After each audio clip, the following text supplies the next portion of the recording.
Welcome. This podcast is making me thirsty. This is episode 40. This is the place to be for Seinfeld fans. In this episode, we welcome David Krell. He's an attorney, a television news writer, producer, an author, a speaker, and historian. His books include 1962, Baseball, Hollywood, JFK, and the Beginning of America's Future, Christmas Movies and the Law, Our Bums, the New York Mets in Popular Culture, and the New York Yankees in Popular Culture. The latter, published by MacFarland, includes his essay of Calzones and Costanza, which, of course, we're going to talk about tonight because we're obviously going to talk Seinfeld. So welcome, David. Thank you so much for joining us. Thank you, Tony. All right. So, Howard, go ahead. What do you got? Yeah, David, welcome. Welcome to the show. We usually like to kick it off by, so you're an 89 graduate of Maryland. Yes.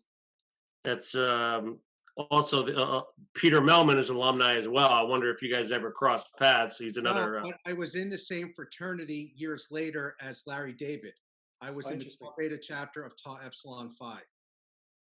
Did he ever come by? No, but I know for a fact that some guys of his era put an alumni dinner together, and he flew in, and some of those guys have gone to know my friends from the late 80s, early 90s. So 1989, you graduated Maryland. That just coincidentally, that's when Seinfeld launched. So right. When did you? That's an interesting period because you're in college. I know you went to law school after that. Did you get into the show right away, or did it? When did the show kind of first catch your eye, if you will? Well, we had watched it in the student lounge at Villanova Law School. And I remember someone saying to me, it'll never work, it's too New York. And I think that was the feeling of a lot of critics and maybe some people within NBC. That's why it got a record low pickup. I think it was 4 episodes for the first pickup, which is the lowest amount ever. Even shows that get canceled after 2 or 3 episodes, the pickup was for 13. That's traditional. This was 4. So I had known about it, but when I really became a fan was the episode when Jerry got illegal cable. And I think that's the first time you really see George developed as a full-fledged character, because Jason Alexander has admitted for the first half dozen or so, he was doing Woody Allen. He was doing a version of Woody Allen. But in the illegal cable episode, I think the title is The Baby Shower. Yes. Yeah. The Baby Shower, yeah. So, Larry Charles wrote it. Right. George is full of vengeance. He wants to get back at this woman who threw chocolate on him during performance. He wears it under sweaters, even with the stain. Right, exactly. And I think that was one of the first, if not the first, you guys can correct me, that had 2 storylines coming together in the 3rd act. Yeah, and interestingly enough, talking about baseball, I mean, that Jerry got the cable because of the Mets on Sports Channel. Right. Which anyone from New York, I mean, I remember my grandfather getting an illegal box because the Yankees moved to MSG. That's why he got it. He's like, I got to watch the Yankees. I got to get the box. Right. That's what we're doing, just to watch the baseball games. Anyone who lived in New York in the 80s and 90s will understand when Kramer says, or no, I think it's Jerry who says, I hear they might be hooking the building up. It really went building by building, and it was just it was horrible. If you didn't have cable, how could you keep up with the Joneses? How could you keep up with news, with entertainment, and so forth? Yeah. So the Baby Shower, interesting. I mean, it's a season 2, which we love. We rank it in our top 30, so it's high on our list as well. Yeah. Now, do you rank it? Well, actually, let's get back. So you're a Jersey guy, right? You grew up kind of in the area. So you can identify with the show, obviously. What so season 2? Any other like? What are some of your favorite episodes that you could think of off the top of your head, like a top 5? Do you have? I think when George is with the Yankees and he gets Jerry's contractor to create a space under his desk to take a nap. Yeah. Anybody who's worked in a cubicle or in a small office within a larger office can understand that feeling. You're always looking for a place to get away. Nobody's going to actually take a nap under the desk, but man, we certainly dream about it. Or finding a blank office, a vacant office where we can do that kind of thing and not be found out. So that certainly is one of my favorites. I think when they go to the beach and Kramer just blurts out, "Hey, I saw your girlfriend naked. She's got a great body, buddy." One That's of one of those our favorites. lines Yeah, the that you Hamptons. remember from the entire episode. Yep, that's a great one too. She's got a great body, buddy. Love it. Um, yeah, getting back to just kind of your book in baseball and Seinfeld. So the baby shower season 2, getting cable to watch the Mets. Pilot episode starts with "Don't tell me what happened in the Met game. I taped Right. it." Right. So there's a lot. Obviously, baseball is throughout the whole show. You just mentioned George working for Steinbrenner and the Yankees. Obviously, Keith Hernandez. I mean, there's so much there. Right. I'm just curious, the idea of maybe not just the book, the full book, the New York Yankees, a popular culture, but just your essay. Did you write that essay first and then kind of cultivate the book, or did you have the book idea and then you brought the essay to it, and sort of the genesis of the essay itself, the of Calzones and Costanza essay? Well, I had originally set out to write the whole book.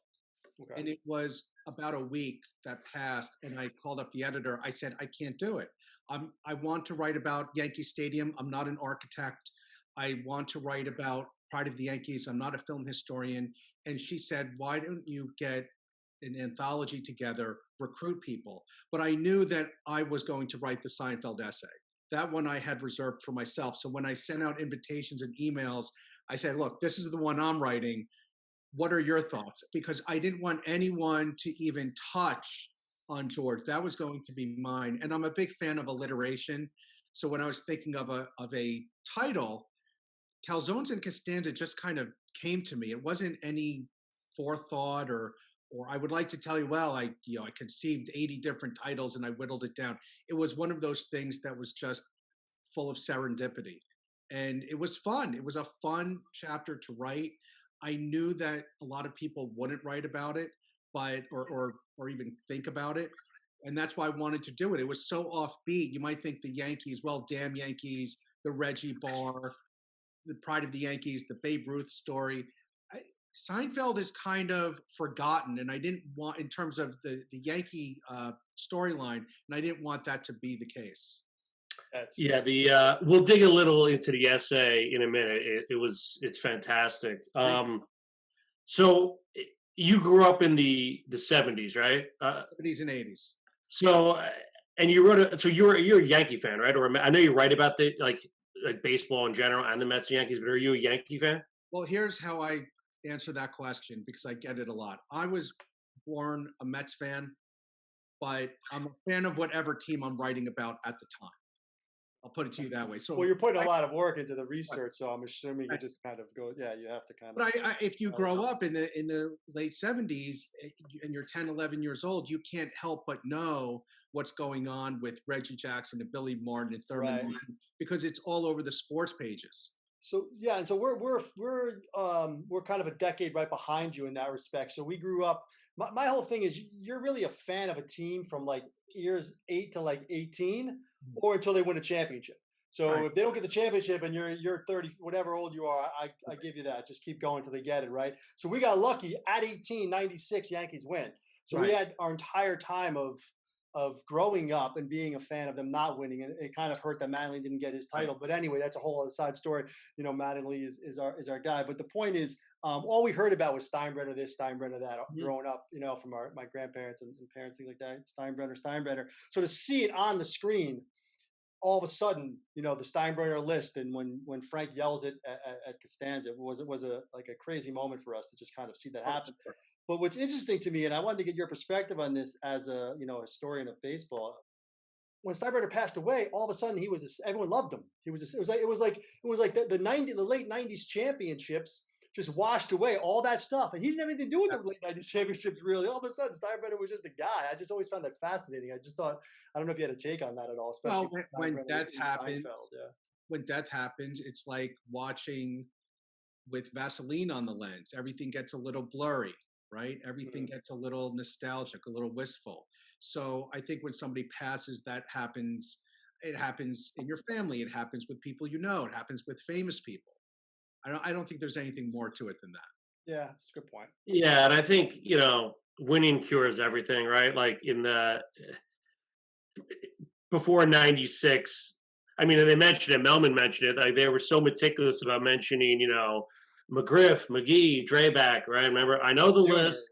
Yeah. There's great moments in the show, and again, it feels totally geared towards New York because Oh, sure. only we know that, right? Like only we know the guys they traded away. So it's super interesting. So you seem to, I know it's obviously called Costanza and Calzones, but you do really focus on George in your essay, and it's interesting. Our take is seasons. We look at it by seasons. So seasons 2 through 5, we think are Mount Rushmore seasons, if you will. And then when Larry David left, and you mentioned this in your essay, even Jason Alexander noticed that like when Larry David left, George kind of lost a little bit of his luster, right? Like, I'm curious if you sense that as well. And I know you favor those Yankee years because he's with the Yankees season 6, 7, and a little bit of 8. Right. So just tell us your thoughts on some of your like why you kind of, I don't want to say favorite George. It sounds like George is your favorite character. Is that true? Well, it was a Yankees book, so it was nothing more than focusing on him insofar as he was related to the Yankees. If this was an anthology about comedy, I probably would have focused more on Jerry and the parallels between his real life and his onstage persona, or his on-air persona, rather. That's valid. Yeah, I mean, it's funny. They all like, George definitely worked for the Yankees, but Kramer going to the fantasy camp. Yeah. Jerry just constantly watching, and Elaine with the Orioles hat. Yeah, there's what are what are your favorite sports moments from the show? You sound like a baseball guy, but obviously they do include hockey, golf, a little bit of football. What were some of your favorite moments specifically on Seinfeld with sports? Well, you had Anthony Stark on a couple of weeks ago, and I was reminded the reason that he came to the character's attention was because of the shoes, and George wanted to go in business. I had forgotten that whole storyline because I only remember him getting tossed out of the place. Don't touch Jimmy, hands off Jimmy. I had forgotten about the shoes. So that one, you might not rank as a sports moment per se, but I think it qualifies. I like that one. The one with Paul O'Neill and Kramer's approaching him. You have to catch a ball, and then the next day he has to catch 2 in his hat or something like that. Those were good. Anything where you can have what my 8th grade English teacher would call verisimilitude. Anything you can have where you can have real life and you can add some authenticity. These cameos with Tartable and O'Neill, and even the small one with Jeter and Williams. I think Williams has one line, Jeter has one line where George is teaching them how to hit. Anything that brings that authentic flavor, it as George might say, worlds collide. They blend, and it's fake, but it's also possible that George would be interacting with these guys. Sure, that's I like that. Another you did a character analysis in your essay that I had never seen before, and I actually did my own character analysis of. I bring it up all the time, but I wrote my Library of Science thesis on Seinfeld and did a kind of a deep dive. But anyway, your character analysis comparing it to the Wizard of Oz was interesting. The how the Tin Man was Jerry, who has no emotions and no heart, and I don't know. Did you maybe touch upon that? Is that something that just kind of came to you? I'm just curious. I was interested in that little. I had first made that analogy, Tony, with the Mary Tyler Moore Show. Oh, okay. Because if you think about that show, which was the Seinfeld of the 70s in terms of its popularity, I mean, Mary was number one. So you had Mary as Dorothy, always looking for happiness, and you had Ted, who really had no courage, or actually Ted didn't have any brain. But that's where you really would put him. Lou Grant was very gruff, but underneath lovable, so maybe he had no courage. And Murray was kind of bland if you look at him as a character in an analysis. So you might say he's more like the Tin Man, but the analogy is much more stark with Elaine and the 3 guys. And you mentioned one thing. You mentioned when Larry David left. I was talking about this with a friend the other night. when Larry left, I think the characters got darker. Certainly Elaine got darker. She was no longer the girl you wanted to meet at the party. She was no longer the girl next door. She wasn't the girl in your office you wanted to ask out. There was a certain cynicism to Elaine in those last 2 years. I'd be interested in what you guys think about that. It's you're spot on. One of our main contentions. So Harry's going to go. No, no. I always use I use the symbolism.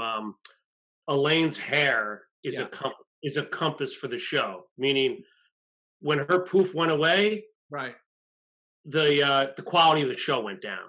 Okay. You label that as dark. I label, she's not the girl. Cutesy Elaine was, to your point, the girl next door. Yeah.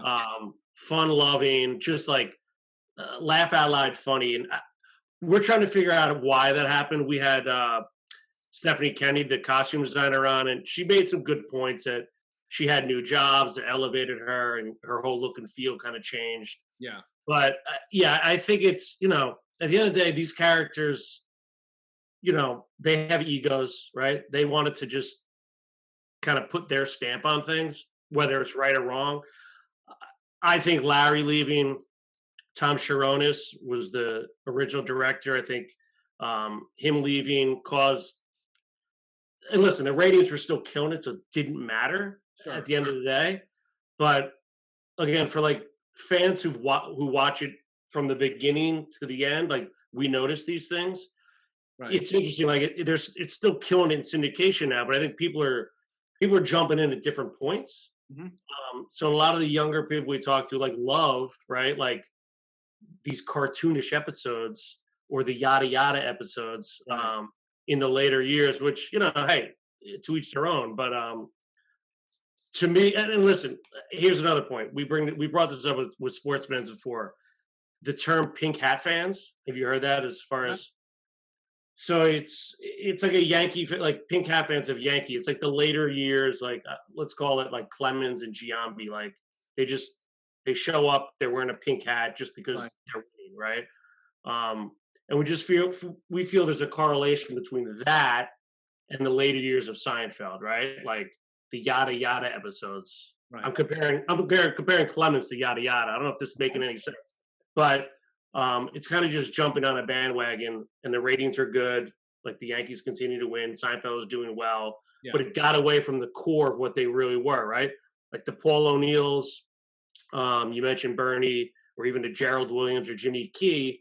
I relate that to like, Bookman and like Cutesy Elaine, etc. So don't forget, and this might impact our analysis too. Yeah. The show did not have a live audience in the past couple of years. I don't think they did anyway. A lot of what I heard was some of it. They had so many different sets. I think it was harder to do live audiences, I think, towards the end. And that's difficult. Yeah, that's true. So, just looking, you've had an interesting kind of career arc with the, kind of the news writing, producing, and then, you have a law degree, and now, the author that, it seems like your focus is mainly on like pop culture. Yeah.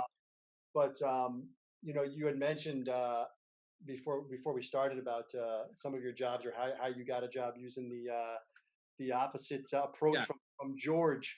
We'd love to hear that story if you got it. Well, it was a company in the business conference producing arena, and these business conference companies hold conferences that get CEOs, CFOs, industry leaders, and they charge about $2,000 for the 2 days. And you get something like 12, 14 presentations, speeches, lectures, seminars, what have you. And I had been in that industry with one company, and I was between jobs, and I got an interview with this other company, a competitor. And I figured, well, I have nothing to lose. So whatever they're going to say, I'm going to say the opposite. Whatever they're going to ask me, I'm going to answer in a way that they've never heard before. So usually the first question is, what's your philosophy about producing a conference? How do you get people to come? And the standard answer is, as you might imagine, well, I do cutting edge research. I research the blogs. I talk to industry leaders. I send out 100 emails. I do interviews and I create a summary for you and then an agenda and a market analysis. And that's the normal response. My response was, I don't think people are coming for the information. They're experts. They do this for a living. They're coming to get out of the house. They're coming to get out of the office. They're coming because they never saw Chicago before. Maybe they want to network. Maybe they want to get a new job. And this is a great opportunity to get away from their daily activities. And this went on for about 40 minutes. And when I left, I said, there's no way they are giving me this job. I'm not even getting a call back. And the next day I got a call with an offer. So There you go. That's it. in your head, were you thinking about George? Oh, absolutely. I had this speech that he gave to Steinbrenner in my head as I walked into the room, not meaning to be that sharp that he was in the show, because it's a show, it's exaggerated, but to have that confidence and just to say, you know, what the heck, what can I possibly lose by taking a stand and being contrarian? What the worst thing that happens is they don't give me the job, and they probably have 10 people coming for the job anyway who might have more experience than I do. So I'm really no worse off if I just take a stand that's contrarian and the opposite, and whatever they say, I'm going to respectfully disagree with. And I got the job. That's great. I love hearing stories like that because when you flip the script and when you kind of just, like you said, think the opposite or, Yes. give them something different, they're going to notice you. That's awesome. Well, Jason Alexander has said in an interview that's on YouTube about that episode, he has met people in life who have prospered with that philosophy. I'm not suggesting you do it 100% of the time, Right. but it is true. Yeah, and Jason Alexander, and I've seen interviews with him as well, just about the sports theme, that he was actually never into sports. Mm-hmm. But it's funny how George, he mentions him and Jerry when he's unemployed, like, oh, maybe I could be a color commentator. Like, Right. His fervor for sports really shines in the show, and it just proves what a great actor he is. Oh, absolutely. So the essay, I mean, Amazon reviews, they're exceptional, but kind of what's been the reaction kind of from pop culture, if you will, or from Yankee fans or Seinfeld fans that you've received over the years? Well, there's a Hall of Fame symposium every year, except for the past year with COVID, and this year they're not going to have it except virtually. But it's called the Cooperstown Symposium on Baseball and American Culture. And I go every year. I'm either speaking or moderating. And the last time I went, there was a really good response, and people were very much interested in the Seinfeld chapter, in the Pride of the Yankees chapter, more than some of the other things that analyze the more well-known ball players like Ruth or Mantle or DiMaggio, et cetera. People want that kind of a pop culture aspect. Now, I can tell you that at the Society for American Baseball Research, where I'm a volunteer, I'm the volunteer chair of the Northern New Jersey chapter, there are colleagues who believe that pop culture has no place, that something like this should not be in a Yankees book. Something like Mets movies should not be in a Mets book. And I completely disagree. George Costanza and Jerry Seinfeld and Elaine Bennis and Cosmo Kramer came into our living rooms every week for 9 years. And towards the end of the series, what were the ratings? It had to have been still in the tens of millions. So more people are seeing the Yankees logo and a parody of George Steinbrenner than however many people it takes to fill Yankee Stadium to get to 40 million. However many times it takes for a standout crowd or standing room only crowd to get to 40 million. So I think it's ridiculous when people say, well, pop culture, films, that's fluff, TV, that's fluff. That has just as much importance to the national pastime as, well, who was a better hitter, Ted Williams or Joe DiMaggio? I think it's. Wait, so you're saying like traditionalists had a problem with it, like I don't know, Bob Costas did, but no, we're talking about guys who are just interested in pure baseball research and And I've had people friends tell me, I'm not going to read your essay. It's not because I don't like you. It's not because I don't think you're a good writer. I'm just not interested in TV shows or movies as they relate to sports, which is completely ridiculous. Especially if you're a historian, you should want to embrace everything about Right. that sport that you can find. Well, yeah. I mean, just I don't know. It's popped in my head because I got the picture here because I know this week was the anniversary of the 1980 hockey Oh, team. I nice. mean, the movie Miracle, the Disney movie. I know it's Disney, but it's a pretty darn close movie. I mean, I've researched that a little bit. I mean, they used hockey players, not actors. They took verbatim some of the stuff that happened. I mean, if you watch the HBO documentary and then that movie, there's a lot of similarities, very close similarities. Sure. And your Pride of the Yankees, the Pride of the Yankees chapter in the book was interesting. It had the full Lou Gehrig speech, which I'd never seen before. I hadn't realized, what we see on TV is always cut up a little bit. Yeah. So I mean, that's right there. Something. I mean, everything. I disagree with the people who you were talking about because I think everything's intertwined with pop culture. Like you said, if 50 million people, 20 million people are watching something, it's Exactly. in culture. There's no way around it. Exactly. And I think that's younger viewers involved too. There might be younger viewers who are 10, 12 years old. They see their parents watching Seinfeld. They're not interested at the time. But if they hear Derek Jeter's going to be on or Danny Tartabull, maybe they'll get exposed to it and you get a new fan. Maybe it takes a while for him to become a fan or for her to become a fan, but at least they get exposed to the sitcom. And then years later, they might be like, oh, I remember when I watched that with my parents. I remember that episode. And then they become aficionados of the sitcom. And what's interesting today, like I don't know if it could happen today because there's so much money involved. Like, Peter Melman told us that there was no product placement. Essentially, they can just use a Junior Man, a Snapple, and just did it because it was funny, right? Like, so I don't know if the Yankees would even.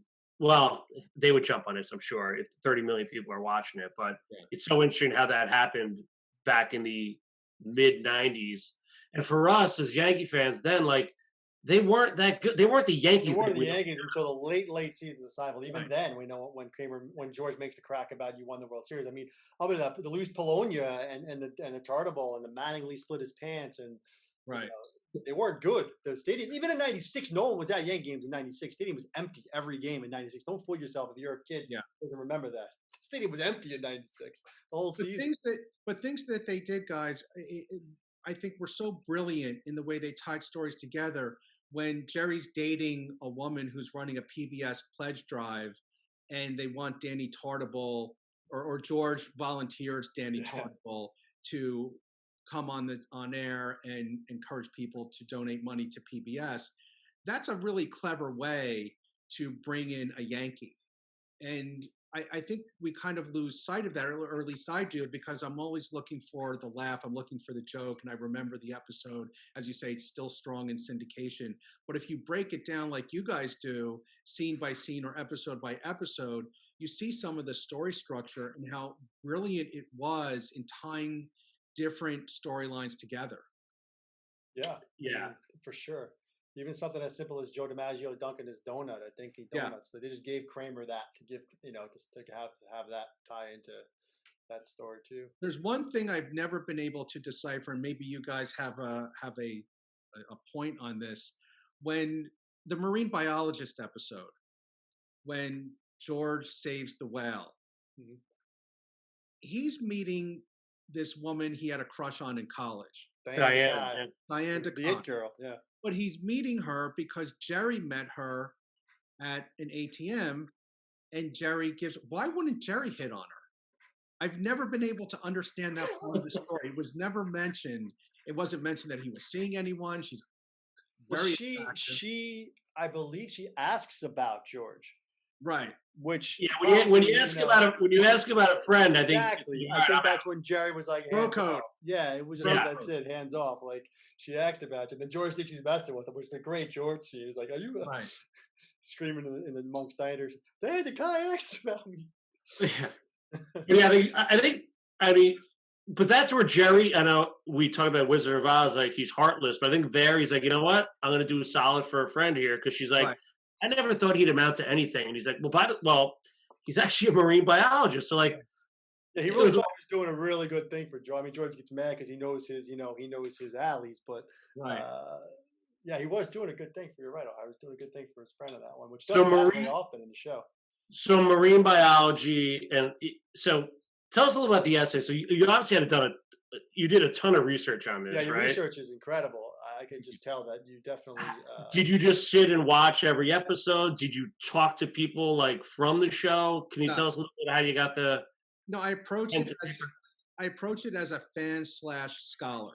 So I knew that I wanted certain things in there, but I also knew they needed to be footnoted or end noted, because what good is that? It's not very scholarly if I just say, well, here's what George did in this episode and here's what he did in that episode. So you'll see that I went to IMDb a lot to footnote every single mention of a storyline or an episode so that people would have something to refer back to.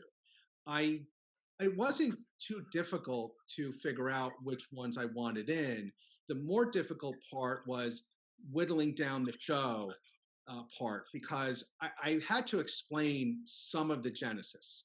If someone's coming into this blind, I wanted them to have some kind of a summary of what the show was about, how it got on the air, and so forth. Stuff that you guys already know about and that you talk about all the time. But I needed to blend the two. And that was a little difficult because when you love a show or a movie, you can just write 20 pages without breaking a sweat. And I didn't have that kind of room in the book. But I'd say, like, even for us who love the show, like just reading this and like reading you touch on lines like Larry David saying, Babe Ruth was nothing more than a fat old man with little girls' legs. Like I laughed out loud. Like I still laugh out loud at that. It's like, and him talking about Steinbrenner, how like Larry David, his team is the Yankees, and he's pretty much ripping Seinfeld, like not Seinfeld, Steinbrenner, like he couldn't act. It's so interesting that they passed on him. Like, and I've seen the clip. I didn't think it was as bad as Larry David thought. I don't think so either. I was watching that clip of Larry David on Rich Eisen, on the Rich Eisen show, where he says, "Oh, it was much better with my voice." I didn't think it was so bad with Steinbrenner. I agree with you 100%. It was passable. Maybe because it was a laugh track kind of a thing, it didn't work. But it would have been nice to have seen him in some capacity on there. Yeah, and it's just funny, like the late '80s, '90s, and maybe just because I don't watch sitcoms anymore, but like whether it's Sam Malone with Cheers and baseball, Right. like baseball was kind of ingrained into shows. Right. Do you see it anywhere else now, kind of in pop culture? Maybe there's a new essay you're working on now. Can you touch on that if you see it anywhere? Not in terms of being a through line in a show. There are always baseball movies, but being a through line, not really. And if you watch the first couple of episodes or first couple of years of Cheers, especially the first season, they rely heavily on Red Sox terminology, Red Sox history. I actually wrote a Sam Malone bio for Sabre, which I'll email you guys. They could get it at sabre.org or just Google my name, David Krell, SABR.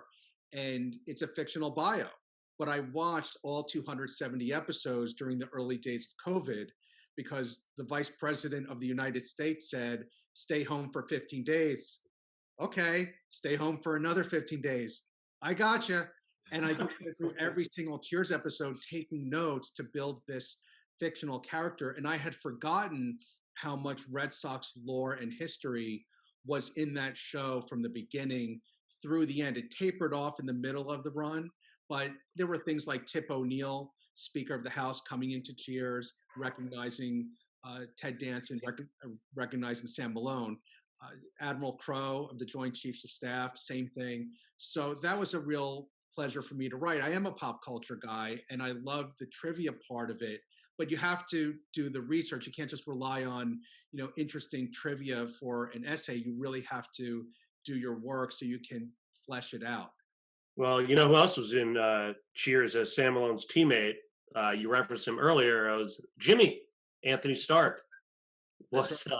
He had a small role when Sammy tried to make his comeback, which in the minors, right? I forgot about that. Yeah, I think his name was Slim. Yeah, it That's was Good slick. call. yeah. Cheers. I mean, Cheers does not get enough credit for anyone younger listening to this because it's not on reruns anymore. That's what I think hurts it. Like when we were Yeah. growing up, I got to the back end of it through reruns, and then just obviously became a huge fan of it throughout its run. Well, But it Cheers doesn't get enough credit, in my opinion. Cheers was a big part of Seinfeld's success because Yeah, that's a good remember point. that they put it on a Thursday Yeah. at 9:30 in back of Cheers, and there was that point.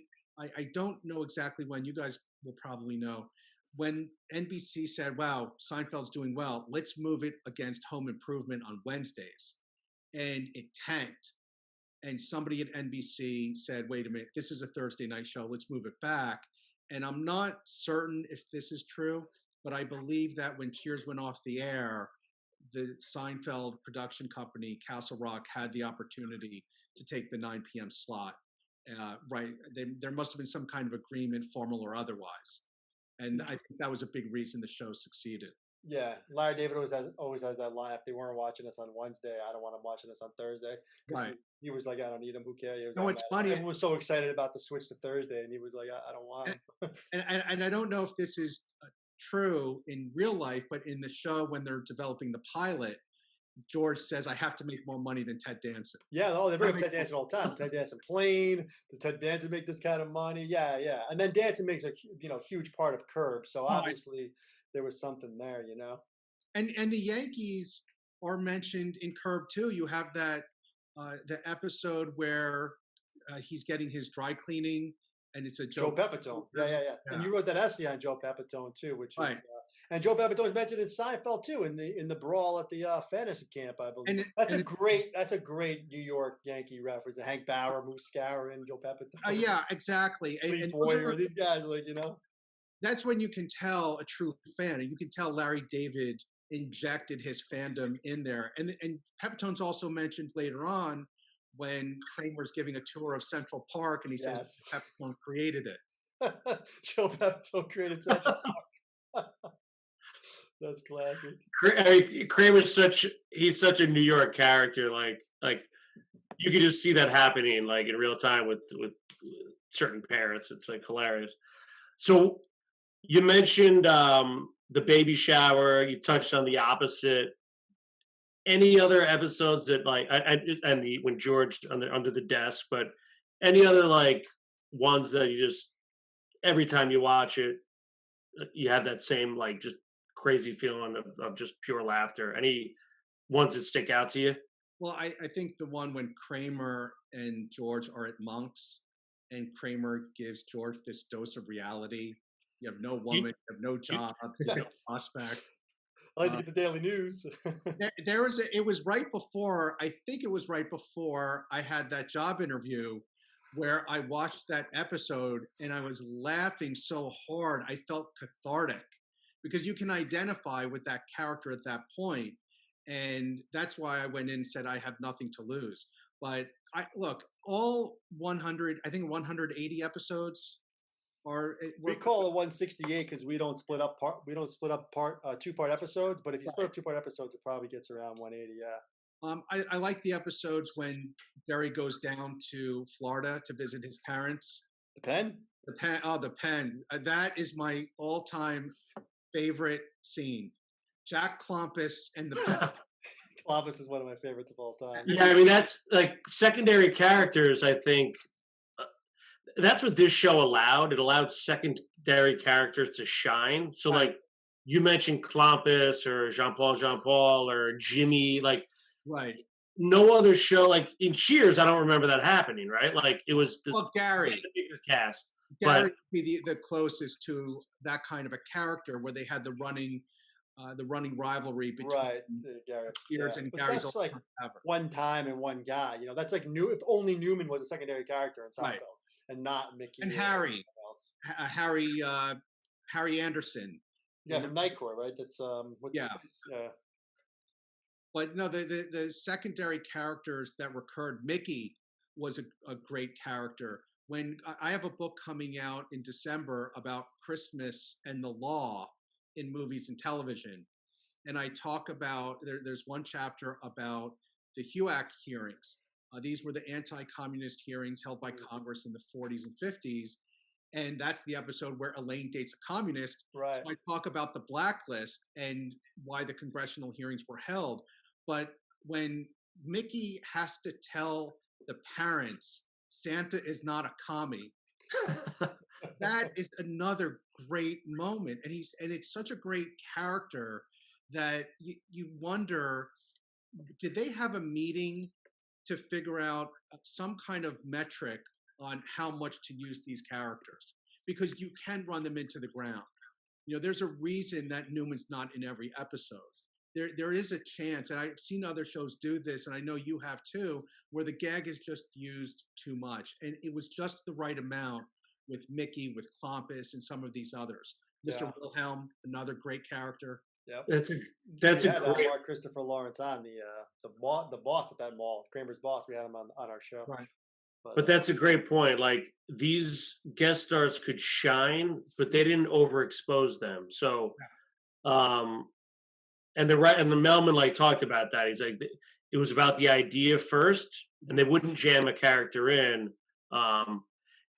At times, like a Babu, if they had to weave them into the story, they could find a spot for them, but in a subtle way. Putty may have been a little bit crammed in our opinion. I don't know if O'Hara agrees, but yeah, I think Putty might be the only one that but you're talking 8 and 9. That's why they were doing season. That's why we don't like seasons 8 and 9. That's what was happening at that point. I think with the finale too, that might have been Larry David's shout out to all of those characters, to how is he going to do this episode. And then he got that idea. I wonder if this was also an homage to all of those guest stars that really made the show. I mean, Terry Hatcher, you asked about my favorite episodes. The Terry Hatcher episode is just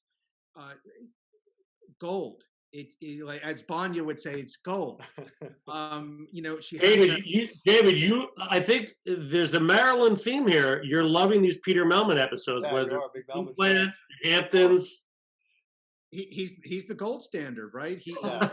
His episodes are right up there. But when Terry Hatcher comes back into the apartment and says they're real and they're spectacular, that is just a perfect button to that scene.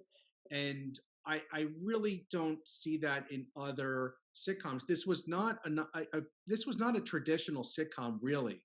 No. I think Jerry has said the closest parallel is the Abbott and Costello show, because they had all these wacky characters in the building and they'd meet people on the street and so forth. And Jerry's a big Abbott and Costello fan. But I think you guys are right, and I hear you talk about these characters all the time, and I didn't really think about it in that context till I started listening to the podcast, because it is a universe that Larry and Jerry created. And how do you have a universe without populating it beyond the characters? And we're talking about it 25 years after the fact. Right. So there's something really strong when you say to somebody who watched the show when it first aired in the 90s, or maybe picked it up in reruns 10 years later, and you say they're real and they're spectacular, you know what they're referencing. When you say she's got a great body, buddy, you know what they're referencing immediately. Right. You don't have to wonder about it. And I don't think that happens with any other show. No, I mean, I was thinking about this. I think the only two that come close as far as a cast of characters is The Simpsons and The Sopranos. Yeah. Problem is The Simpsons just went too long, and The Sopranos is not a comedy, and it's also, I think it might be the perfect show ever, but that's another story. But that's the only one that actually had characters that were so defined and yet so secondary. But those are the two I can really. One thing I'd like to share with you, I was actually inspired when the Seinfeld show was on the air. People had always told me to take a stand-up comedy course, and I put it off, and finally I took one in 1994. And the guy who taught the class was a comedian named Scott Blakeman. He knew Jerry in the early days. And our final exam was to do 5 minutes at the comic strip, which is where Jerry started his career and later became an MC. And I said, "Oh, you mean 5 minutes? We bring our friends like at 5 p.m. on a Wednesday night?" He said, "No, you're going to be with the regular comedians." And I did it. I have the tape somewhere. It was really heady, and that's at the point where sitcom was really at the pinnacle, where every every sitcom star seemed to be a stand-up comedian like Roseanne or Jeff Foxworthy, and Jerry was just the, you know, platinum as far as these guys are concerned. For sure. Just curious. I mean, are you, because your career path we talked about earlier? Are you still a practicing attorney, or just No, I don't practice, but I used it in news writing all the time. sure? I would Because, imagine, and also just to research and just being able to dive into material must be, very helpful as far as finding the information and gathering it and making it into the way you write. Just editing that book had, I mean, just the research involved. I know yeah, at the forward you mentioned so many different libraries and things like that, which sure. I'm always fascinated with. So, Well, you're yeah, making an argument. I approach it as a brief. I'm making an okay, argument, so I have yeah, to get you from point A to point B to point C. And there was a point where I did this in a traditional manner, where the show was mentioned first, and then I get into George and the Yankees. But when I looked at it, I said that doesn't really make sense. I have to get the Yankee stuff up front, like immediately. right, The because that's what show's not people are. important. Yeah, they're The tuned show into stuff that. is not as important as the Yankees stuff. So when I got the Yankees information outlined, then I went to, okay, what are you going to say about the show? You're going to have to summarize it because people like you guys are going to read it and you're going to know what I'm saying. So I have to be succinct and hit the high points and maybe find a few quotes that hadn't been done in scholarship before. David, Really well done, man. you laid Really it out good. like Jackie Childs, like a lawyer. Perfect. Oh, I got one Thank more, one quick question for you. I Yeah, saw you used to work at PIX, huh? I worked there briefly for about 3 months, and then I was on the overnight shift, which I hated. And then I got a job at Channel Two freelancing. So I took that job because the hours were better and there were more. So at PIX, I was being used like 2 days a week, 3 days a week as a freelancer, but I was offered 4 or 5 days at Channel Two, WCBS. So I took that job. I'm picturing you in a PIX meeting, saying, "Oh, Channel 11," right? I mean, Right. you Well, those know, are the kinds of New York things that, as you guys say, that you could pick up on. When I went to Villanova Law School, 30 something was on the air, and 30 something was set in Philadelphia. So there were certain references that I could not truly appreciate because I wasn't from Philadelphia. Hmm. And there were certain stores that they mentioned, certain indicators, certain towns. I might know what they are, but I wouldn't have the same appreciation as when Jerry talks about Queens College, right? Or when Right, they right. talk about going over the George Washington Bridge to get to New Jersey. It's different when it's your locality, when it's your hometown or home region. Let's the see. Van Wyck, the Palisades. Yeah, this show was made You for mentioned us. so many things. Yeah, you Right, mentioned and so when they many talk Um, things. about the Hamptons, and someone has a house in the Hamptons, and I know where the Hamptons are. I've been to the Hamptons. Someone in Seattle might not know that, or they might know But of they it. still, yeah, but they still appreciate the show, for what it is. I mean, obviously, that's why we have a whole podcast dedicated to it. I think Sure. and to your point earlier on, everyone thought it was too New York, but really, people are people everywhere. As far it's just the small details that maybe are New York, but I think It, the overall, theme is the idiosyncrasies, the bizarre quality to some of these episodes. George mistaken for the neo-Nazi is the one of my limo, one of favorites. our I'm favorites. not O'Brien. I'm not O'Brien. top three. Yeah, And Kramer thinking that Jerry was in on the Kennedy assassination when he was a little kid, talking to Elaine and Well, that's another big sports episode, right? Where they yeah. reference Michael Jordan Michael took over the Jordan, Garden. like you could see the sheer excitement. And I think like only Michael Jordan can bring that. And I feel like they weren't even acting at that point. It was right. Well, and when George is almost found out by Peter Krause, and he has to get off the phone, and he screams, "AstroTurf! You know who invented AstroTurf? The Jews." So that's another Great funny pull. moment. And you kids. Like, honestly, people today don't even know what AstroTurf is. So I that's know, another. yeah, and that was a great line. exactly. Well, look, the beauty of the show is, I think, it's timeless quality. There are almost no dated references. I mean, they mentioned Dinkins and Giuliani in one episode. Schindler's List was a big movie. They did an episode about that. But by and large, if you look at what Jerry's wearing, it's kind of what I'm wearing now. It's just a solid shirt. It's jeans. There's nothing indicating the fashion of the time. Jerry wanted it that way, according to Exactly. Stephanie Kennedy. We talked to you about that. That Jerry wanted it to look like you don't know what time you're in and things like that. There is a timeless quality to it, and the idiosyncrasies of these characters are so identifiable. People might not admit it, but I think everybody knows a Frank Costanza type. Oh yeah, definitely. I think everybody knows a goofy Kramer type, the goofy neighbor.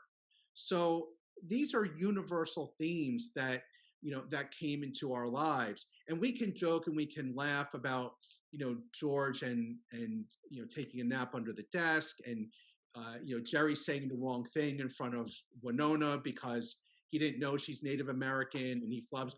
We've all had a friend that has done that. We all hear about it the next day.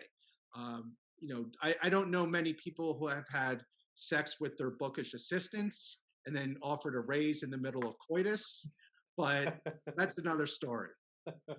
Well, David, love the Winona reference, but this has been a blast, David. Thank you so much. We really appreciate the time. Love the essay.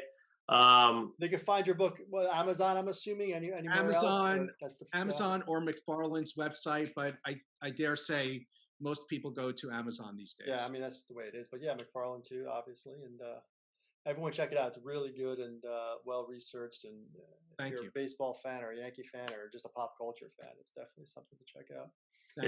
Keep up the good work. And it sounds like maybe there might be another essay on Seinfeld coming out, like non-baseball. You clearly you've clearly done your homework, so we'd love to see it.